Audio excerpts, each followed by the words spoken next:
ሰላም ውድ የማትሪክ የሰርች ቻናል ተከታታዮች፣ በዛሬው ቪዲዮ ለ12ኛ ክፍል ተማሪዎች በጣም ጠቃሚ የሆነ ቪዲዮ ይዤላችሁ መጥቻለሁ።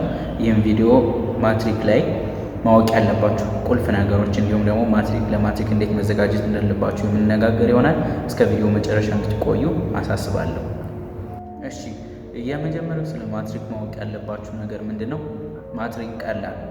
አብዛኛው ተማሪ በትምህርት ሚኒስቴር መግለጫ በሚሰጥበት ጊዜ ይህን ያህል ተማሪ ወደቀ ተብሎ የወደቁት የተማሪዎችን ቁጥር በሚመለከትበት ጊዜ በጣም ከባድ እንደሆነ አድርጎ የመሳል ባህሪ፣ ራሳቸውን ብቁ እንዳልሆኑ አድርጎ የመሳል አይነት ነገር አለ።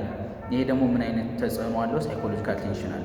ብዙ አንብባችሁ በጣም ሬዲ የሆናችሁ ቢመስላችሁ እንኳን በጣም ከባድ ነው ብላችሁ የምታስቡ ከሆነ ይሄ ፈተና ላይ ጥሩ እንዳትሰሩ ያደርጋችኋል ማለት ነው። ብዙ ልጆች በደንብ ያነባሉ፣ ብዙ ጥያቄዎች ይሰራሉ። ነገር ግን ማትሪክ ፈተና በጣም ከባድ ሊሆን ይችላል በሚል ፍርሃት ብቻ ፈተናው ላይ ጥሩ የማይሰሩ ሰዎች አሉ። ስለዚህ ይህንን ፍርሃት ማስወገድ አለባቸው። እውነታው ማትሪክ ቀላል። ይህንን ደግሞ የምንመለከተው አሁን በአዲስ ባወጣው ስርዓተ ትምህርት ላይ ያሉት ሀሳቦች ኮንቴክስታቸው፣ እንደገና ቮሊዩሙ ደግሞ ከኦልድ ካሪኩለም ጋር ሲነጻጸር ይሄ አንጻራዊ በሚባል ሁኔታ ቀላል። ስለዚህ ፈተና የሚወጣው ከመጽሐፋችን እስከሆነ ድረስ ደግሞ ፈተናውም ቀላል ይሆናል ማለት ነው። ስለዚህ ማትሪክ ቀላል ነው። ምንም መፍራት የሚባል ነገር አያስፈልግም። ስለዚህ ዋናው ማድረግ ያለብን መጽሐፋችን ላይ ያሉትን ፖይንቶች ከተቻለ ከቨር ለማድረግ መሞከር ነው ማለት ነው። ሁለተኛው ስለ ማትሪክ ማወቅ ያለባችሁ ቁልፍ ሀሳብ ምንድን ነው? ማትሪክ ፈተናዎች ላይ ያሉት ጥያቄዎች በአንድ የሚሆን በሌላ መልኩ ይደገማሉ። ይህ ማለት ምን ማለት ነው? ከዚህ በፊት ያሉት ፓስት ፔፐሮችን ብትመለከቱ ተመሳሳይ የሆኑ ጥያቄዎችን በብዛት ታገኛላችሁ። ስለዚህ ይሄ ደግሞ እንደ አንድ አድቫንቴጅ መጠቀም ትችላላችሁ። ምክንያቱም ብዙ የማትሪክ ጥያቄዎች በምትሰሩበት ጊዜ እነዛን የተደጋገሙ ጥያቄዎች ታገኛላችሁ። ስለዚህ ሞስት ላይክሊ ከእናንተ ፈተና ላይ ሊኖሩ ስለሚችሉ ብዙ ጥያቄዎችን መስራት ያስፈልጋል። አሁን ደግሞ ያለው ጊዜ አጭር ስለሆነ ምንድነው ሪኮመንድ የሚያደርጋችሁ? ብዙ ከምታነቡት ይልቅ ብዙ ጥያቄዎችን ስሩ። ከቨር ያላረጋቸዋቸውን ቻፕተሮች በጥያቄዎች መልኩ ከቨር ለማድረግ ኩይዞችን መስራት፣ ከዚህ በፊት የነበሩት ፓስት ፔፐሮችን በደንብ መስራት በጣም አሪፍ ነው። እኔ በጣም የጠቀመኝ ጥሩ ውጤት እንዳመጣ ያገዘኝ ደግሞ ኢትዮሜትሪክ ላይ ያሉ ጥያቄዎችን መስራት በጣም አግዞኛል ብዬ አስባለሁ። አብዛኛው ጊዜ እኔ ዴዲኬት አድርገው የነበረው 1 ወር ሲቀረው ብዙ ጥያቄዎችን መስራት ላይ ነው። ኢቭን የሰሯቸውን ጥያቄዎች ደጋግሜ የሰራቸው ነበር። ይሄም ምንድነው ሞር እነዛን ጥያቄዎች እንዴት እንደሚመጡ የማትሪክ ስትራቴጂ እንዲገባኝ አድርጓል ማለት ነው። ስለዚህ እኔ ምንድነው ሪኮመንድ የማደርጋችሁ በደንብ የማትሪክ ጥያቄዎችን ስሩ። ከዚህ በፊት የነበሩትን ፓስት ፔፐሮች ምንም አይነት ጥያቄ ብታገኙ ማንኛውንም አይነት ጥያቄ ሳትዘሉ ይሄ ቀላል ነው ሳትሉ ሁሉንም ጥያቄዎች መስራት፣ ምክንያቱም የማትሪክ ጥያቄዎች ይደገማሉ። እሺ፣ አሁን ወደ ሶስተኛውና በጣም ትልቅ ኢምፓክት አለው ብዬ ወደማስበው ስለ ማትሪክ ማወቅ ወዳለባችሁ ሶስተኛው ነገር እነግራችኋለሁ።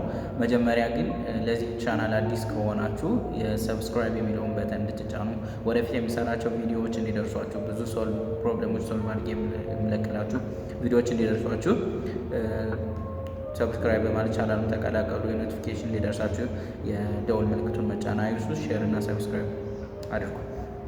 ስለዚህ ሶስተኛውና በጣም ትልቅ ኢምፓክት አለው የምለው ነገር ደግሞ ምንድነው? እንደሚታወቀው በማትሪክ ፈተና ላይ 6 ሳብጀክቶች ነው የሚኖሩት። ከነሱ ውስጥ ደግሞ በጣም ትልቅ ኢምፓክት ያለው ብዬ የማስበው ምንድነው? ኤስኤቲ ነው። ኤስኤቲ ፈተና በጣም የሰራ ሰው ማትሪክ ውጤቱ ሀይ ነው። ይሄ ምንድነው? ሌሎች ትምህርቶች አብዛኛውን ጊዜ በደንብ ይሰራሉ። ነገር ግን ኤስኤቲ በካሪኩለም ኢንተግሬት የተደረገ ስላልሆነ እንግሊሽና ማትማቲክስ ቢሆኑም ነገር ፈተና የሚመጣበት መንገድ በፊት ከምናውቃቸው ከተማርናቸው ነገሮች ለየት ያሉ ስለሆኑ ትንሽም አይነት ወጣ ያሉ ስለሆኑ እሱን ከበድ የሚለው ፓርት እሱ ነው። ስለዚህ ኤስኤቲን በደንብ የሰራ ሰው ማትሪክ ውጤቱ በጣም ሀይ የመሆን ቻንስ አለው ማለት ነው። ስለዚህ እኔ ምንድነው ሪኮመንድ የሚያደርጋችሁ ሌሎች ትምህርቶችን በደንብ ተዘጋጁ። ነገር ግን ኤስኤቲ እንደ ሌሎች ትምህርቶች አካዳሚክ ላይ ኢንተግሬት ተደርጎ እንደ አንድ ኮርስ ተይዞ የሚሰጥ ስላልሆነ እሱ ላይ በደንብ ጊዜያችሁን ወስዳችሁ ከዚህ በፊት የነበሩት ፓስት ፔፐሮችን በደንብ ጥያቄዎችን መስራት፣ ከዛ በኋላ ሲቀጥል ብዙ ፕሮብሌሞችን ሶልቭ ማድረግ እንዴት እንደሚወጣ ምናምን ቪዲዮዎችን መመልከት በጣም ሪኮመንድ አደርጋቸዋለሁ። ምክንያቱም ኤስኤቲ በደንብ የሰራ ሰው ማትሪክ ውጤቱን በዛው ልክ ሀይ ነው የሚሆነው ማለት ነው። ስለዚህ ማትሪክ ውጤታችሁ በጣም ሀይ እንዲሆን የምትፈልጉ ተማሪዎች ኤስኤቲን በደንብ ፎከስ አድርጋችሁ ሌሎች ትምህርቶችንም በማይጎዳ መልኩ ግን እሱን በደንብ ፎከስ አድርጋችሁ ጥያቄዎችን በደንብ መስራት በደንብ ኮንሰፕቶቹ ምን እንደሚመጡ ዲቴይል መረዳት በደንብ ያስፈልጋችኋል ብዬ አስባለሁ። ስለዚህ ኤስ18 እንዴት መስራት እንደምንችል ኤአይን በመጠቀም የሰራሁት አንድ ቪዲዮ አለ። እሱን ሊንኩን ዲስክሪፕሽን ላይ ያስቀምጥላችኋለሁ። ገብታችሁ ቼክ አድርጉት። እንደሚጠቅማችሁ አልጠራጠርም ማለት ነው። ስለዚህ በዚህ ቪዲዮችን ለማትሪክ እንዴት መዘጋጀት እንዳለብን እንዲሁም ደግሞ ማትሪክ ላይ ማወቅ ያለብን 3 በጣም ጠቃሚ ነገሮች ተናግሬያለሁ። የመጀመሪያው መፍራት የለብንም። ማትሪክ ከተዘጋጀን ቀላል ነው። ሁለተኛ ማትሪክ ላይ ያሉ ጥያቄዎች ስለሚደገሙ ፓስት ፔፐሮችን በደንብ ፕራክቲስ ማድረግ ጥሩ ነው። ሶስተኛው ማትሪክ የሚመጡ ጥያቄዎች ኢምፓክት ያለው ኤስኤቲ ላይ የሚመጡ ጥያቄዎች ስለሆኑ ኤስኤቲን በደንብ የሰራ ሰው በጣም ሀይ የሆነ ስኮር ማምጣት ይችላል። ስለዚህ 500 በላይ ማምጣት ቀላል ነው። ሁላችንም ሰቃዮች መሆን እንችላለን። አመሰግናለሁ።